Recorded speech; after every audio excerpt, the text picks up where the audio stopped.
Okay, we're going to continue with problem number 47 in this video. Modeling with mathematics. You randomly survey students about year-round school. The results are shown in the graph. So this is often the case with surveys. And if you notice in the graph, it says those who oppose are 68%. Obviously, more people would oppose going to school year-round. Those who favor, 32%. But then underneath that, it says error plus or minus 5%. And what that means is this. Usually in a survey, you can't survey everybody involved. And because of that, you have to make some guesses about, based on the people who you have surveyed, and considering how many more people there are that were not surveyed, you have to make a guess about the proportion of people who would answer one way or the other based on the information that you do have. And because of that, there's a chance that you might be wrong. So there is a percent error, which means, in this case, it says plus or minus 5%. What it really means is that those who opposed could be as low as 63%. But it could be as high as 73%. We don't really know based on the information that we have. Those who were in favor could be as low as 27%, could be as high as 37%. So we didn't interview everybody. We didn't survey everybody in whatever the population was, the whole school, etc. So we're going to interview a few people, and based on those statistics, we're going to project what we think that the whole school would, how the whole school would respond to the survey. It's a little complicated. And there's usually, because we haven't surveyed everybody, we are projecting based on what we do know about the rest of the population, and because of that there could be some error. Anyway, so this is where this is a place where absolute value equations actually come into play.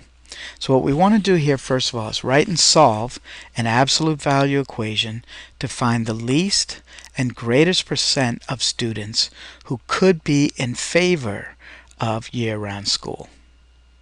All right, so who could be in favor of year-round school? So we're going to start from our graph here. Again, we had 32%. Actually, I think that I'm going to write these down first. And we know where the center is. The center is at 32%. And we know the distance away from the center is 5. And the absolute value equation that we would write is x minus the center is equal to the distance from the center. Now we kind of work this backwards, but what I believe that they would like you to do here is to be able to say that we know that the distance, remember what this means, the distance from 32 on a number line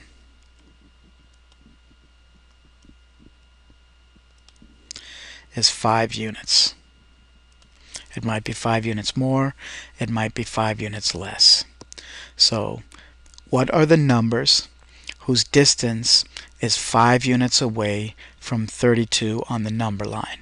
And if we were to solve that using our two equations, which we have seen this before already, x minus 32 is equal to negative 5, we know that we would end up with x is equal to 37,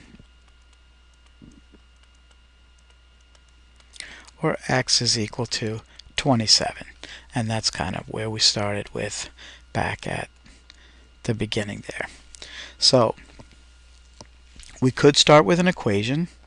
We know that there could be a 5% chance of error, which means we could be over by 5. under by 5. So we're looking for the two numbers that have a distance of 5 away from 32. On a number line, we get our equation, we solve it, we get the endpoints. We could have also started with the endpoints and then constructed the equation. Very good. We'll go on to the next example here. In problem 48, we have the recommended weight of a soccer ball is 430 grams.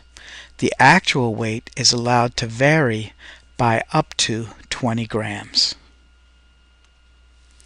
which means that it might be 20 grams more or it might be 20 grams less. Again, it's very difficult to, as you can imagine, that every soccer ball would have the same exact down to the gram of weight that every other soccer ball has. So we want to write and solve an absolute value equation to find the minimum and maximum acceptable soccer ball weights. So again, we can do this two different ways. We can start with adding and subtracting 20, or we can begin with the equation. Let's try that this time. So, absolute value of x minus the center. Well, we know that the center is going to be 430 grams equals the distance from the center, and we can be up to 20 grams away from that center. So this time we started with an equation, and we can go on to solve using that equation to find the numbers who are 20 units away from 430 on a number line. So x minus 430 equals 20. X minus 430 is equal to negative 20. We're going to add 430 on both sides. We get x is equal to 450. Add 430 on both sides. X is equal to 410. From this point, if we wanted, we could go ahead and graph 410, 450, and we know already that the center is at 430. We have a distance of 20, a distance of 20, and once again, absolute value of x minus the center equals the distance from the center. So we could have graphed and shown that we had the right, checked our work with the right answer there. Now, a soccer ball weighs 423 grams, a particular soccer ball. Due to wear and tear, the weight of the ball decreases by 16 grams.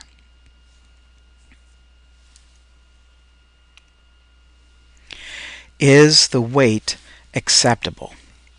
So what we want to ask is, so we're starting with 423 in this case, and then due to wear and tear, the weight of the ball decreases by 16 grams.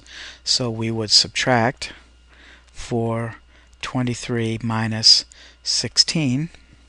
If I bring up my calculator again and clear, we have 423 minus 16 is equal to 407.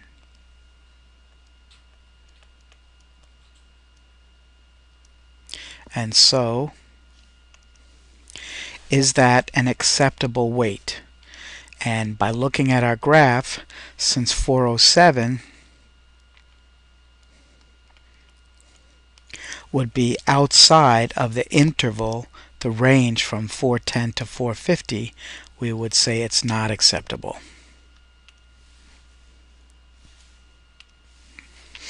So, since 407 is outside of the interval from 410 to 450, the weight of the ball is not acceptable. And this comes up a lot in different types of production. Bags of potato chips have a weight printed on them. But it's very rare that a bag of potato chips will have exactly 2 ounces or 3 ounces or however many ounces they say.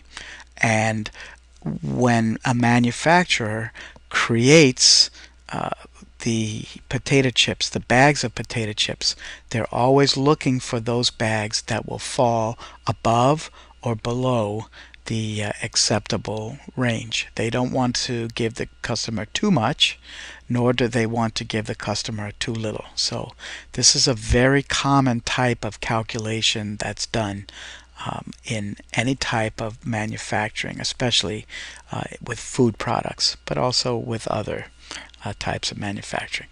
All right, we'll stop this video at this point.